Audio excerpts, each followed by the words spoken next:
orang yang tidak nerima rukhsahnya Allah Ta'ala. Jadi orang wajib-wajib dilakoni terus kadang-kadang mergo dadi identitas isin ninggal.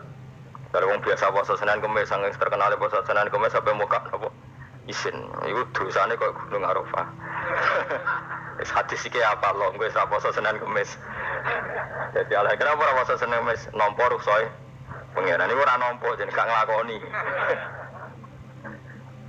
Karena mengkono iku ali ngatasi manal ismi yang bisa pemislu jibali Arafah iku kaya Gunung Arafah. Jadi pangeran itu aneh, aneh sing apik to. Jadi misalnya ana wong maca Quran kok yakin ra di sepuro iku dianggap ngenyek Quran. Wong wukuf ning Arafah kok nyangka dosane ra di sepuro dianggap ngenyek pangeran. Mana ana wong wali iku mergo ndablek. Dene wong ndablek ra wali iku goblok-gobloke wong. Jadi ke daftar wali lewat jalur napa? Tapi potongannya ya tetap wali, jenis serabakan. Jadi wali ini gampang. Jadi kok ada jadi wali, wis bejane wong. Enggak tak terang, caranya jadi wali. Sing gampang-gampang, nak bubar Ramadan tak delok wis masuk tak urung. Nah ora tak sidang dong kok. Ya, jadi kan ada jadi wali, usul ning pengadilan kudu dimenangno. Rawahu riwayat hadis sapa Imam Ahmad. Wasiratu te syarat iku dumatun wasiratu tawi siratal mustaqim dumatun peteng wasiratu te dalan lagu maring sirat wal yakinu yakin wa te kang yakin tahqiqu tasdiki iku bener barang sing tasdik tahqiqu tasdiki iku tahqiq dalam benerno maksudnya kamu punya otoritas pemikiran yang akurat kanggo benerno bil ghaibi kan barang ghaib iki sing dadi ibadah kula nganti ketemu pangeran tahqiqu tasdiki iku duwe akurasi benerno bilhoi piklan barang koib carane bi izalati kulli raibin kelawan ngilangno saben-saben sing dadekno kemamangan bi izalati kulli raibin kelawan ngilangno saben-saben barang sing dadekno kemamangan pun kula baleni nggih saking awal wal maqalah rabiah kula terangno ya Nabi Bakrin Siddiq radhiyallahu anhu dawe adzulumatu khamsun dawe Abu Bakar kegelapan itu ada 5. Di mergo Abu Bakar wong saleh nek kegelepane yo luwih akeh. Dadi ora pati apal nek jumlahe akeh ora pati apal. Roe muk piro? 5. Zaman akhir ora terima 5 ribuan napa? Nomor 1 hubud dunya. Seneng dunya. Seneng dunya macam-macam, seneng pangkat, seneng apa saja yang tidak mengantarkan ke akhirat. Iku darani napa? Dunya atau apa saja yang murahan iku darani dunya. Kalau terangno definisi dunia, dunia kata dana ya dunuan. Kalau sing ulama nasrib sangka dania terus ditakhfif hamzah jadi dania terus ditakhfif hamzah jadi ya dania terus mengikuti wazan fula jadi dunia. Jadi anggar barang sing hina itu jenenge apa? Dunia. Atau barang sing dekat itu jenenge dunia. Bagaimana dunia saiki dana itu maknanya dekat akhirat nanti semua yang kok sesuai paham sehingga sesuatu yang tidak murahan kayak sujud, kayak sedekah, kayak ngaji itu randunya ini kesaksian akhirat sehingga ketika Ibnu Khaldun itu Allah itu ngeritik dunia ya yang perlu dikritik bahkan kadang akhirat pun dikritik pangeran swarga pun kadang dikritik pangeran nak waya baru dikritik karena ada konteksnya ada konteksnya misalnya begini saya punya kitab namanya Khilyatul Auliya atau Baqatul Asfiya saya sampai sekarang belajar kitab itu terus ini sekitar 14 jilid ini kitab indukan Ihya saya berkali-kali ngomong di mana-mana Imam Ghazali dalam hal mana Qibul Akhyar sejarah orang-orang pilihan itu nginduk kitab nama Khilyatul Auliya itu 14 jilid dalam ilmu tasawuf beliau nginduk kitab jenis Qutil Qulub ini karangannya Abu Thalib Al-Makki dalam fikih tentu beliau nginduk gurunya Imam Haromen dan memang kitab itu harus nginduk kalau tidak namanya mukhtarif bikin-bikin memang syaratnya ulama harus muttabi dia hanya pengikut tidak boleh kreasi kalau kreasi namanya bid'ah bid'ah kalau terang di situ ada cerita ada seorang sufi bodoh ngeritik dunia entek ngamak. Dunia wis ora ono benere, dunia ku nggon batang, pokoke dunia ku jifah batang. Sing berebut batang ya siap-siap rebutan mbek asu, pokoke ngomong wis ndin-ndin. Pak Sayyidina Umar itu agak tersinggung dengan makalahnya orang sufi yang bodoh ini. Ya rata-rata orang sufi memang bodoh. Kecuali gelem ngaji fikih. Setelah ngomong ngalor ngidul dunia ku swelek terus dia biasa lah orang sufi itu sembilan DWA terus orang lakoni popos ngerti-ngerti lesu pemangan wae lesu orang sufi kan gitu. Singkat cerita terus Umar agak marah tapi beliau masih bisa mengendalikan diri terus kata beliau sal sayyidah sal hada sayyid kamu tanya hada sayyid maksudnya sayyid dalam bahasa dulu itu ya orang terhormat dalam bahasa zaman era itu maknanya sayyid itu masih apa sadat maksudnya bukan habib bukan kalau dalam bahasa Arab dulu itu memang kalau habib itu ya Nabi kalau sayyid sadat itu sufia itu belum pasti maknanya apa habib ya tokoh-tokoh yang diikuti dalam apa makalahnya dalam apa makalahnya. Terus kata Ubay bin Ka'ab dan ini menurut saya benar-benar sekali dan kamu harus mengikuti Ubay bin Ka'ab. Dia adalah termasuk 6 sahabat yang dipuji Nabi min ahlil Quran apa? Yang dipuji Nabi min ahlil apa? Quran. Kata Ubay bin Ka'ab, lalu Anda masuk surga karena apa? Lalu Anda masuk neraka karena apa? Lalu Anda dapat ridho Allah karena apa? Kamu itu bisa masuk surga lihat dar karena kenangan di rumah ini, mana karena dunia ini, karena sujud kamu, karena kebaikan kamu itu di mana? Allah mereferensi amal kamu ya di dunia ini. Kamu masuk surga karena sujud kamu di dunia ini. Nanti masuk neraka karena keangkuhan kamu di dunia ini. Fahadi dunia mi'yar. Dunia ini adalah takaran. Semua referensi Tuhan tentang akhirat itu merujuk kelakuan kita apa? Di dunia. Sehingga kalau kamu masuk surga selamanya lama, itu ya karena kebaikan kamu di dunia. Maka jangan kritik dunia ini. Karena dunia itu mahalu sujudika, mahalu rukuika, mahalu wah dia marah-marah. Sehingga semenjak itu kata Ibnu Khaldun orang tahu dunia yang dikritik adalah dari madadul kalimat daniyah, sesuatu yang murahan apa? Yang murah.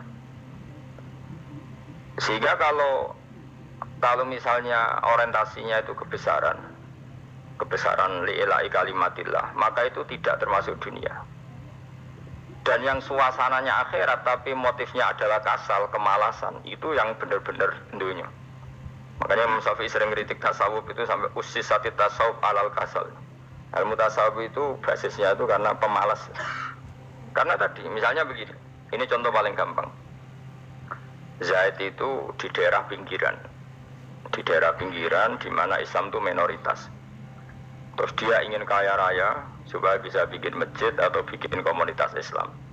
Atau dia ingin jabat jadi lurah supaya nggak ada pelarangan orang sholat karena dia yang punya otoritas bikin aturan. Atau kalau mungkin skup lebih besar dia ingin jadi bupati supaya daerah situ familiar dengan Islam karena pejabatnya muslim. Itu tidak dunia karena semua orientasinya untuk mengawal sujud, mengawal kebenaran. Tapi kalau kamu di daerah pinggiran kemudian milih DWA, kabeh kersane pangeran, sidik-sidik kersane pangeran, terus kamu meninggalkan aktivitas dakwah, itu yang dunia karena motivasi kamu adalah al-kasal males dari mewarnai buminya Allah ini dengan sujud. Ini yang banyak orang sufi salah paham. Makanya orang sufi harus ngaji fikih. Bendekne roh dielingno wong alim wong fikih nak kitmanul ilmi ku haram. Apa kitmanul ilmi haram. Menyimpan ilmu itu haram. Tidak memberi kontribusi dalam proses orang sujud adalah haram. Tidak memberi pencerahan pada umatnya Nabi adalah haram. Menikmati keasikan yang pangeran dewi adalah haram. Dia harus diingatkan gitu terus. Kalau enggak, itu bahaya bagi agama ini. Makanya dulu itu enggak ada orang sufi yang enggak ngaji ulama fikih. Sekarang kebalikan, malah orang sufi itu darani fikih mau kulit dene wis tok hakikat sembrono. Oh tak tobat tenan nang ketemu aku. Itu bahaya, paham seperti itu tuh bahaya. Karena sekarang itu sufi itu jadi identitas kesalehan. Jadi yang rumah kome sufi koyo-koyo sak dhuwure ahli napa? Fikih. Itu bahaya. Karena tadi sufi itu akan ngeritik dunia sepedas-pedasnya. Kemudian ujung-ujungnya meninggalkan dunia, kemudian happy-happy asik be pangeran dhewean dan membiarkan umatnya Nabi ini berserakan kemana-mana, tidak terlibat sama sekali, tidak memberi kontribusi sama sekali. Kalau bahasa gampangannya orang gelem amar ma'ruf, gak gelem nahi mungkar. Tapi bahasa amar ma'ruf nahi mungkar kan saiki dadi gerakan ekstrim. Makanya ora tak bahasa amar tidak peduli, tidak mulai. Mergo saiki bahasa saiki repot terus. Paham ini penting kalau terang. Jadi kalau baleni malih ya. Sing dimaksud dunya ketika dikritik pangeran iku dunya sing sangka kata dani'ah, sesuatu sing murahan, sing enteng, sing nafsu. Iku jenenge napa? Dunya, napa? Dunya. Tapi ketika sesuatu itu baik dan mengarah kepada Allah, iki jenenge dunya iki masru'atul akhirah. Maka dunya itu di dua status napa? Siji masru'atul akhirah. Dan ini status yang harus kita pakai. Makanya kata Imam Ghazali itu, gue nak radi duwe, sak penat-penate urip terus merasa gak punya kenikmatan, datang saja ke kuburan dan yakinlah semua yang sedang mati keinginannya hanya satu, ingin kembali di dunia dan memperbaiki amal-amalnya. Berarti dunia adalah segala-galanya bagi orang yang sudah mati. Ya, orang yang sudah mati itu cita-citanya satu, la'alli arji, semoga kita kembali ke dunia. Untuk apa? Untuk membenahi semua kesalahan yang pernah dilakukan zaman ning dunia. Terus kamu ingat, fa'ana fid dunya, ya Allah, alhamdulillah sekarang masih saya di dunia. Artinya saya punya satu kesempatan yang diinginkan semua orang yang sudah mati di seluruh dunia. Tapi malah wali anu urip malah kepenang mati. Saking kakean kasus ini, apa? Kakean apa? Kakean kasus. Makanya di sini sirinya para rasul, para nabi itu sering donga, Allahumma tawil umrona, sehingga banyak orang soleh mendoa supaya panjang apa? Umur. Itu karena pas itu yang hadir adalah dunia dengan makna masru'atul akhirah. Tapi ada juga wali dan nabi kadang-kadang donga, ya Allah, jika sebaiknya saya mati, mati saja. Itu ketika tergambar dunia yang sudah murahan, yang sudah arogan, yang sudah tidak jelas. Maka dunia ini punya dua status sekaligus. Jika prospek bagi Anda untuk masru'atul akhirah, maka nikmati senikmat-nikmatnya. Tapi jika bagi Anda ini sudah menjadi ladang maksiat apa-apa, maka jadikan dunia ini tempat tobat. Karena akhirat itu gak ada apa-apanya dibanding dunia. Jadi akhirat itu hanya mereferensi dunia, no? Mereferensi dunia. Ini penting kula aturno. Kadang-kadang sufi kemudian goblok ora iso ngaji. Dia nganggep dunia sampai akhirat itu penting akhirat, tapi cara maknaninya salah. Lho kowe nganti ning akhirat mlebu swarga itu karena apa coba? Amal zaman di mana? Dunia. Berarti penting mana dunia sama akhirat? Penting dunia karena akhirat mau efek, apa? Efek dunia ini yang pokok. Apa dunia ini yang pokok. Kalau Allah kan cara ngendikan tidak seperti itu. Allah cara ngendikan gini loh. Akhirat, maksudnya walal akhiratu khairul lakam nalula gini. Sesuatu yang berorientasi akhirat dan kemudian menjadikan kamu nyaman di akhirat itu khairul lakam minal ula, itu lebih baik ketimbang dunia. Ora kok kowe nak ning dunia nak sepemelek ning akhirat apik ora ngarang ngono, nak ning dunia melek ning akhirat luwih parah. Kayak mlaratem cek ngene iki kan. Tapi kan cek iso ngopi, cek iso mangan tengkleng. Coba ning akhirat gak iso blas, dunyel-unyel malaikat ngawur. Gayamu bareng melarat ning dunia lara lah, nak ning akhirat penak. Aku yakin ora luwih lara, tak jamin. Ora ini kan ketara nak. Keliru omongan aku ning dunia lara lah, sementing nek akhirat penak itu tidak bisa. Kowe nyifati dunia nggon lara iku serapati rido mbek pangeran. Berarti ketika iso ngopi ra syukur, ketika iso mangan ra syukur, anane nyifati dunia lara. Berarti rapati rido mbek pangeran. Malah dibles-blesno sebenarnya. Pemenang nak pengurus akhirat aku tak tekek. Cuma aku lho pengurus ora sebenarnya. Tapi gak ada rencana daftar jadi panitia apa? Akhirat. Tapi kira tak syafaat ya biarno karena ini penting kalau terang. Makanya Imam Syafi'i masyhur makalah beliau tentang fikih dan tasawuf itu. Nggih saya kutip ya, dan saya memang saya hafalkan terus makna teman. Faqihan wa sufiyan fakun laisa wahida fa inni wa haqqu wa iyyaka ansahu. Terus kata beliau mensifati orang fikih fa hadza qasin lam yatu qalbuhu tuqa. Wa hadza jahulun kaifadul jahli yasluhu, itu masyhur. Di dunia ini, identitas di dunia kita, dunia ulama itu hanya dua. Kalau nggak sufi ya faqih. Kamu jangan jadi salah satu. Faqih adalah orang sing qasin, itu qalbuhu qasin, hatinya itu keras, hatinya atas. Lam jatu qalbuhu tuqas, gak ditakwa blas. Wong faqih ora ditakwa blas, gak diempati blas. Tapi orang sufi itu ada jauh ini malah geblek, malah parah meneh. Sing sitok atas hatine sitok geblek dari Imam Syafi'i. Kena protes berarti Imam Syafi'i aja protes aku. Kenapa begitu? Misalnya gini orang fikih. Kalau bapak nyontohkan tuh gini. Orang fikih itu punya aturan. Misalnya kalau ruko tidak begini nggak sah. Sujud kalau nggak begini nggak sah. Sholat kalau tidak begini nggak sah. Oke, aturan itu baik. Tapi punya keangkuhan berpikir. Misalnya ada orang desa terbelakang, misalnya di pedalaman Gunung Kidul, Kulon Progo. Ada orang yang ditobatkan orang-orang sufi. Orang sufi itu ya serodok goblok-goblok itu, misalnya nobatkan. Enak wong fakir melok nobatno tapi tahu-tahu bilang ini sholatnya nggak sah, rukuknya nggak sah, Fatihahnya nggak sah. Dari sing sufi, wah semane nobatno ra iso sholat apa ora disahno. Si sufi ya goblok pisan, ketika ngawal si ajudannya tadi sholat nggak dikawal, sehingga banyak aliran di Jawa sholat ala kali Joko ya ono Fatihah mau meneng tok, si tok sujud tok. Jadi ini si tok atas hati ini orang gelem bina tapi muni rasa. Si tok goblok orang tahu nerusno pembinaan.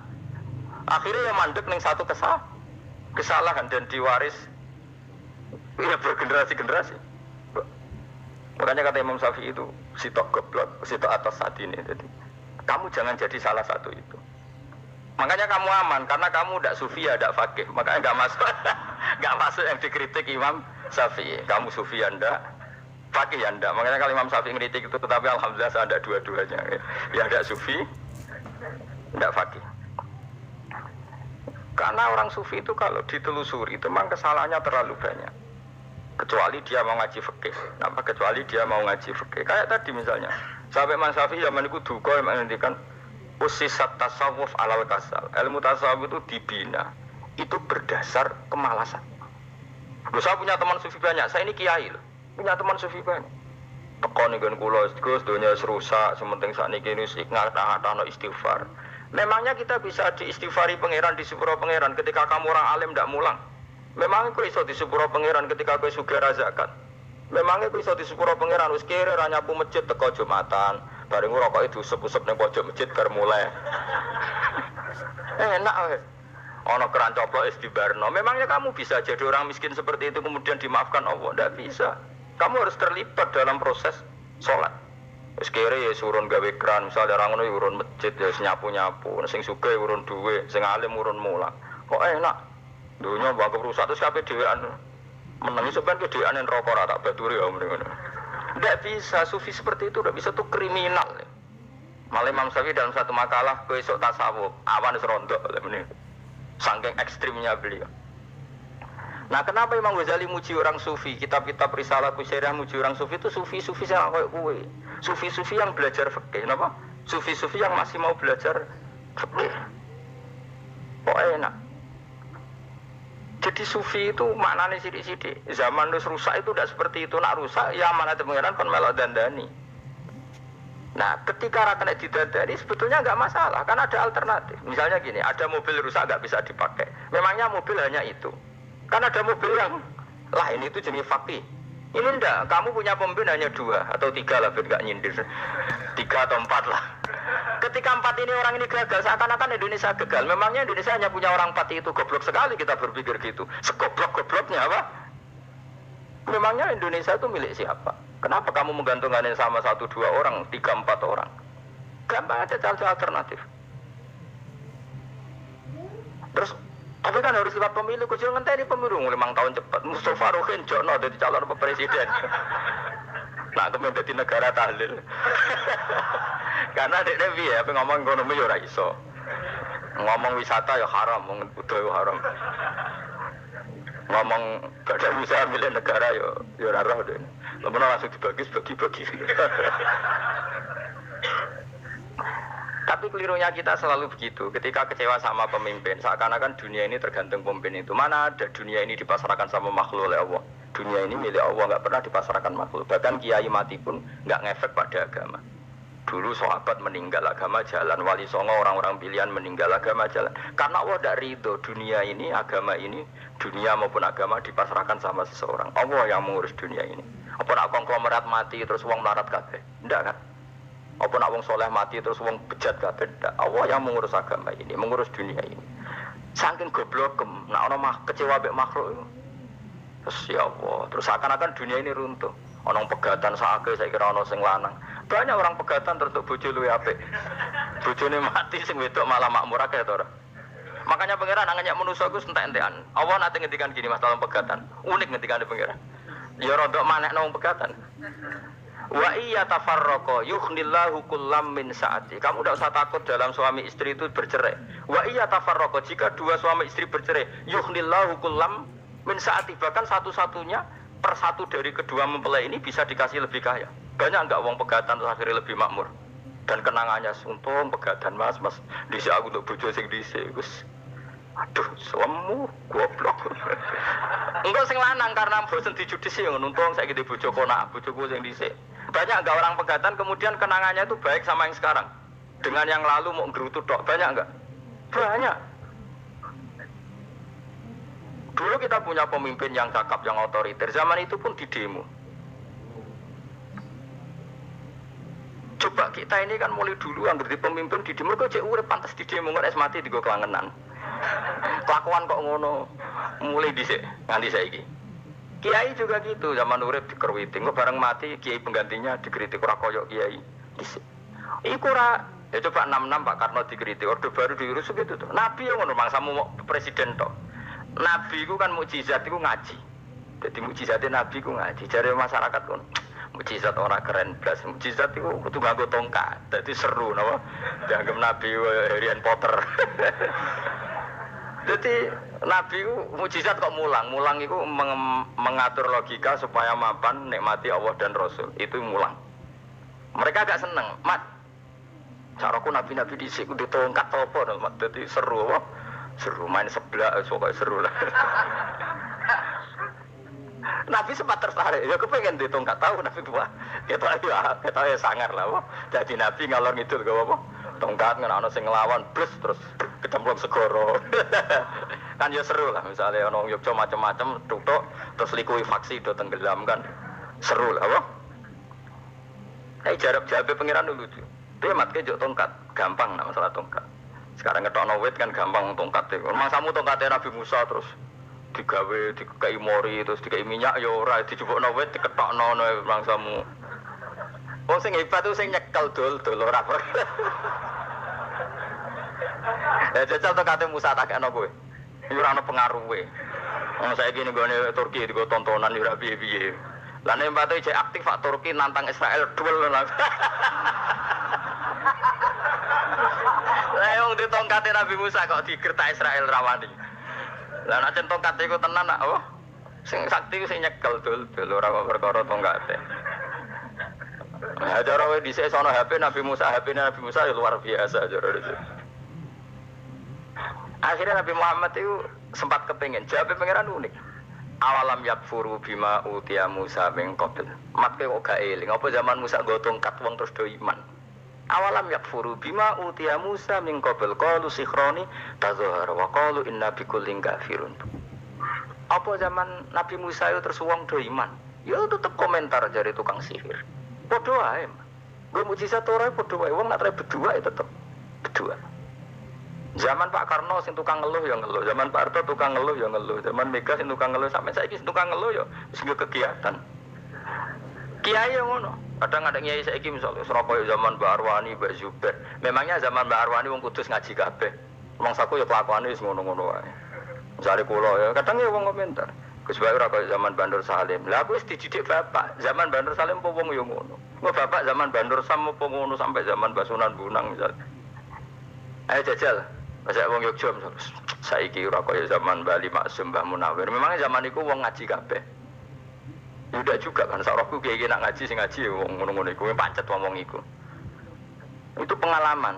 Mulane ketika Nabi Muhammad kemudian mujizat Nabi Musa jabe pangeran bi awalam yakfuru bima utiya Musa min qabl. Apa zaman Musa terus do iman mat. Padha wae kok masuk go tongkat ngalor ngidul ya. Biasa wae mat. Gak usah mujizat-mujizatan mulang wis enggak ada. Lho kula lho mau tawani pangeran mukjizat kok sing karya Musa. Kula boten purun. Ya perkarane kok malah lucu. Nabi kalor ngidul go tongkat. Nabi Musa itu kate biasa kan, sing kodang ku wonge. Lah saiki ejek ning Turki. Nek katotanan jet top Israel tuntas ya. Suwabet terus likuifaksi tutup suwabet meneh dadi negara bebas wong Israel. Terus Rajab Tayyip manggon kono. Iku aneh-aneh wae. Makanya penting, yang dikatakan mukjizat yo ngaji. Ngaji itu bisa membentuk yakin. Yakin itu bisa membentuk tahqiq. Nah caranya yakin gimana? Tak warai kena ben dadi wali. Wali sing jalur ilmu, jalur melarat wis kowe luwih iso lah. Wali ku jalur akeh. Alim yo iso dadi wali, zuhud dadi wali, melarat yo iso dadi wali. Syaratnya ridho ora kepengin sugih. Ya syaratnya melarat dadi wali ridho ora terbesit kepengin sugih ora tau muni lho umpama aku duwe dhuwit ora dadi wali, muni umpama tok wis ora dadi wali. Jadi fa'inna lau taftahu amala syaiton karena mengatakan umpama itu buka pintu setan. Jalur apa ke? Nah alim syaratnya hafal Quran, hafal ribuan hadis. Ayo nak zuhud syaratnya radhi HP, rawi anan. Nak fakir oleh diangen-angen. Ayo nanti apa rasa jadi wali? Gak usah ya. Kalau terang ini penting. Kenapa saya sering kritik orang sufi? Karena sufi sekarang tuh beda dengan sufi dulu. Di Jawa Timur itu keluarnya para kiai ya gitu. Kalau ada orang ikut torekoh tertentu, terus gak gelem ngaji takrib, akhirnya linge pangeran suwengi tapi sesucine keliru. Masalah didik anak bojo keliru. Karena ya mau sementing la ilaha illallah terus mau la ilaha illallah terus itu gimana? Kalau kita iman sama Allah, ternyata iman dengan aturan-aturan Allah. Misalnya kita seneng cawe wedok, terus mbok sebut jenenge tok, kono njuk wedak ra mbok kei, njuk mangan ra mbok kei. Terus kamu tidak mempelajari sing disenengi pacaran ku apa? Senang Allah itu maknanya senang ketentuannya Allah. Allah yang murka itu apa? Kalau kita zina, kalau kita maling, ketika korupsi. Allah yang suka apa? Kalau kita sujud. Lalu syaratnya sujud apa? Harus dalam keadaan suci dari hadas besar maupun hadas kecil dan tempatnya tidak ada najis. Bahkan harus gitu. Itu senang Allah kok aman. Allah sewengi terus pingsan, kesemper. Terus tak tepak harus darani wali. Nah, darani wali ono salam template. Wah apa-apaan. Kan cara bapak kula saking kerase. Lah wong darani wali nek melete keren aku jare tak top aku jare. Lah kok saged. Paling zaman akhir darani wali dadi gula wong salah templek ngekeki dhuwit. Tapi nek wong alim darani wali sing dadi pinter akeh. Coba jajal lah wis ayo. Nek ora percaya ruhin maklumno nek saiki wali nek dadi gula ke dhuwit. Ayo saiki umumno nek ruhin iku wali. Reaksi masyarakat kira-kira piye? Salam template terus sangat kalau merek rokok erugen misalnya rokok apa ya terus ditukokno. Tapi umat dapat apa? Tapi ketika orang terkenal alim umat dapat banyak karena bisa ngaji carane sesuci piye, carane zakat piye, yang wajib zakat apa saja, carane dekat.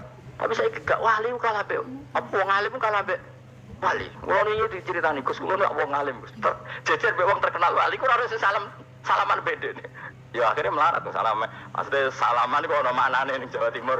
Ora usah diterangno maknane opo. Wah kere. Wah kowe padha wae wong alim hasud to. Dene hasude perkara hasile iku. Iku ya sarap pisan padha wae.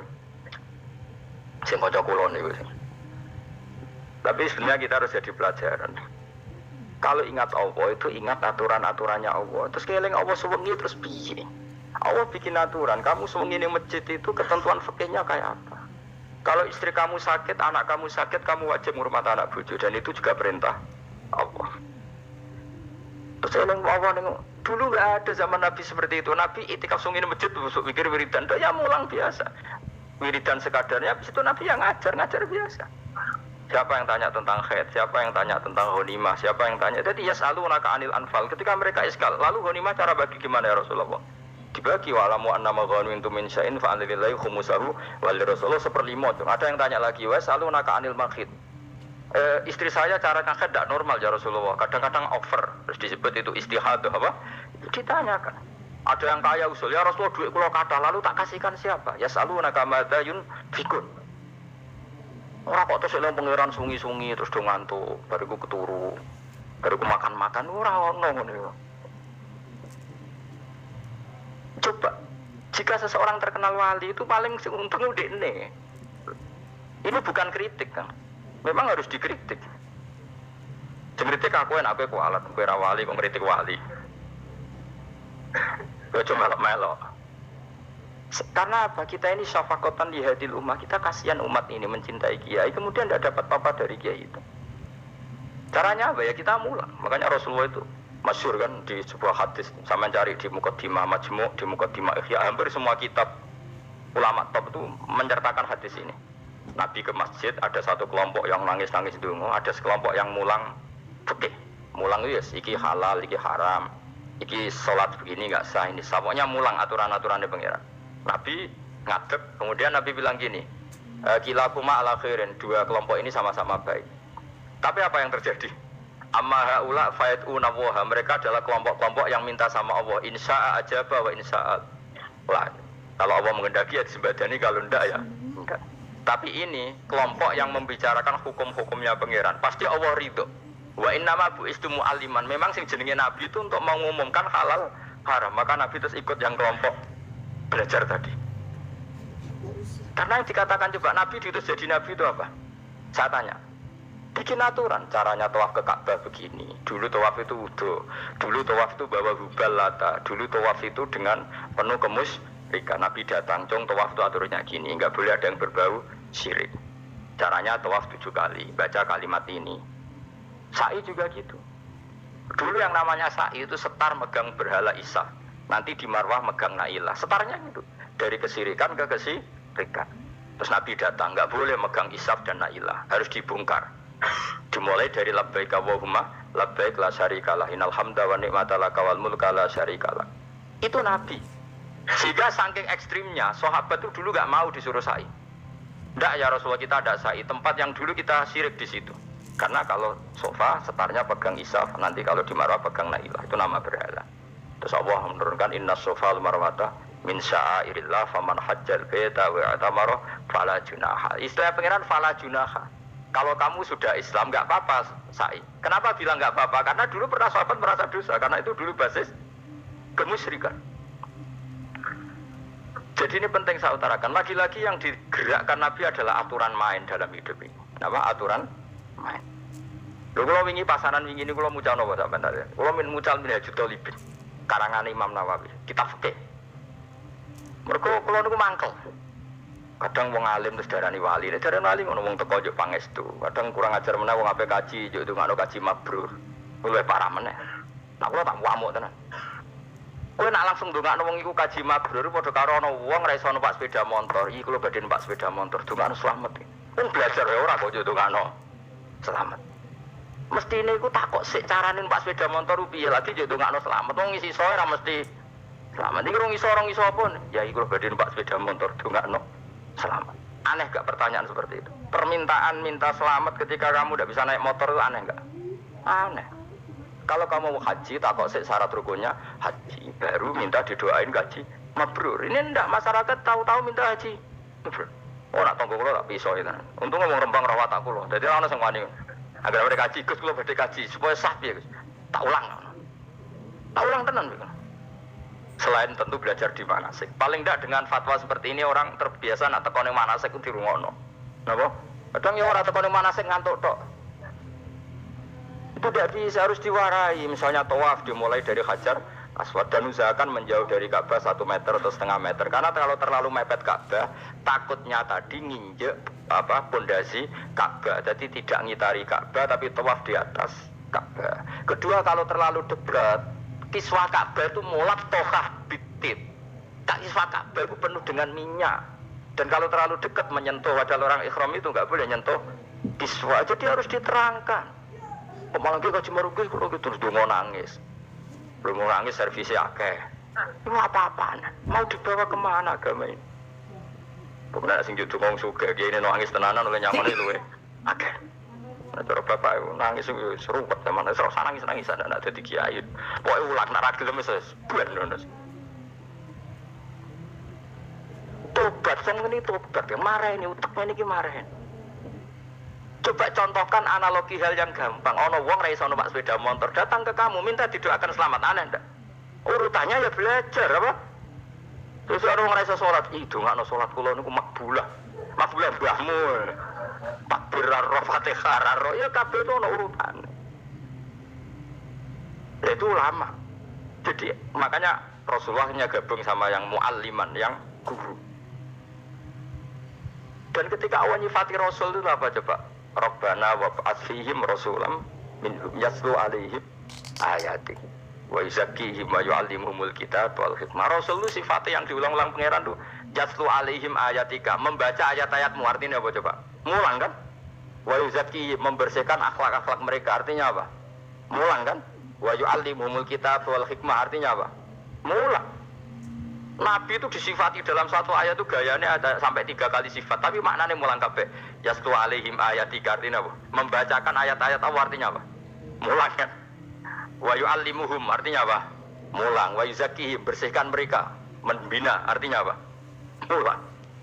Makanya saya pernah ketika tawaf anak-anak sarang yang idolakan saya itu, saya ingin di depan multazam jenengan berdoa. Saya ngamini karena doa jenengan mustajab. Ngaji sih, nah ngaji kok tak dengar, nah eling, nah ora yo wis. Ya wis oke jam 2 malam kita di atas tingkat 3 kalau nggak salah pas itu di Mekah. Ulang Bukhari wis. Kalau ngaji Bukhari pinjen, ya tak ulang. Jam 2 saya ngajar sampai subuh sekitar 2 jam. Habis itu lagi donga teng arep multan. Kalau donga wis sederhana Gusti, bocah-bocah niki mugi-mugi wonten gunane teng umat Rasulillah, purun mulang mboten kedunyane. Amin ya, amin. Padahal di antara mereka ketok ana sing donga ben rabi, perkara wis tuwa. Ayo kula dongane ya Allah. Ini di depan multazam semoga anak-anak ini manfaat umatnya Kanjeng Nabi purun mulang, purun napa-napa teng masyarakat. Wis iku tok amin amin pun bar. Karena itu yang saya bisa tanggung jawab di depan Allah Subhanahu wa taala. Coba kamu berani enggak di depan Allah terus ke ngomong dunia. Karena hanya mulang yang bisa mengantar manusia mencintai Allah dan Rasul. Coba barokahnya kabeh kiai darani harame zina. Berapa juta orang yang tidak berzina gara-gara dawe para kiai nak wong zina sok ben dakare dikewetok, virgine ditunjuk malaikat. Entah cara ngulang gimana, cara tahdir gimana terserah gayanya kiai masing mungkin Mustafa nyontokno payudara iki kuwantuk wong dene jorok penyerot. Dadi roken duwe pinter meneh dakare apa dikewetok. Barokahnya tahdir seperti itu berapa juta orang yang kemudian tidak zina. Berapa orang nggak jadi rentenir gara-gara cerita para kiai? Berapa ribu juta orang yang nggak bodoni mergo apa jadi ilate itu digunting malaikat. Ini kan sudah kebaikan yang sudah masif. Kenapa tidak kita tiru? Lalu ada gerakan uang tekone masjid sudah jeleng apa tok terus gak jelas ilingnya itu perkara apa? Kalau itu selingan nggak apa-apa Kang ya 1 jam, setengah jam. Liyane itu ya tetap dibelajarkan halal. Ya, tapi kalau mereka bilang, lah tapi kalau buatan sakit ya nyewa kan orang nganggur-nganggur ruhin Mustafa kan iso disokon mulang mabadi fikih ya. Ojo nyewa aku wis gede larang. Ini kan murah 200.000, 300. Lho kula ra narep lah wong kan wis rawani nyangoni sithik. Jare Mbah Mun resiko gak seneng kiai gede. Wis salami templek kadung ra pantes. Salami sithik lho kadung gak mantes. Mulane ajane kiai ngundang kiai cilik kiai gede resiko. Ya misalnya mulang fikih ngongkon aku. Wong wis sepakat. Nah, gue kan sangon di 200 kan pantas kan ya? Gue kira mas. Nyoro, malah dari bangun kiai cilik gue tak bangel suka. Karena kiai gede, wong nyalami tempat sidik ya isin. Nah, kiai cilik gue ya biasa lah. Padahal sing iki luwih butuh. Ya sakit, kiai cilik gue sakit. Tapi salah ilmu nerangun tapi akhirnya ya sedok kono ae makome sedok kono. Ya saya ulang lagi ya, makanya kritik kita pada sufi itu bukan karena kita benci orang sufi enggak. Kecuali mereka mau belajar fikih. Dulu itu biasa ulama top sufi ngaji kiai fikih itu biasa, kiai fikihnya ya ngaji ulama. Dulu kan Imam Syafi'i sehebat itu kamu kira enggak ngaji tasawuf, ya ngaji ya biasa sama teman-temannya tasawuf kecil-kecilokan. Sama tak cerita, Imam Syafi'i itu punya teman dekat namanya Syaiban Ar-Ra'i. Itu nak kecil-kecilokan fikih lucu. Dia rasa tersinggung sebagai partai fikih, ya rasa tersinggung biasa. Imam Syafi'i itu sering dolan ngene Syaiban Ar-Ra'i, dia ulama sufi.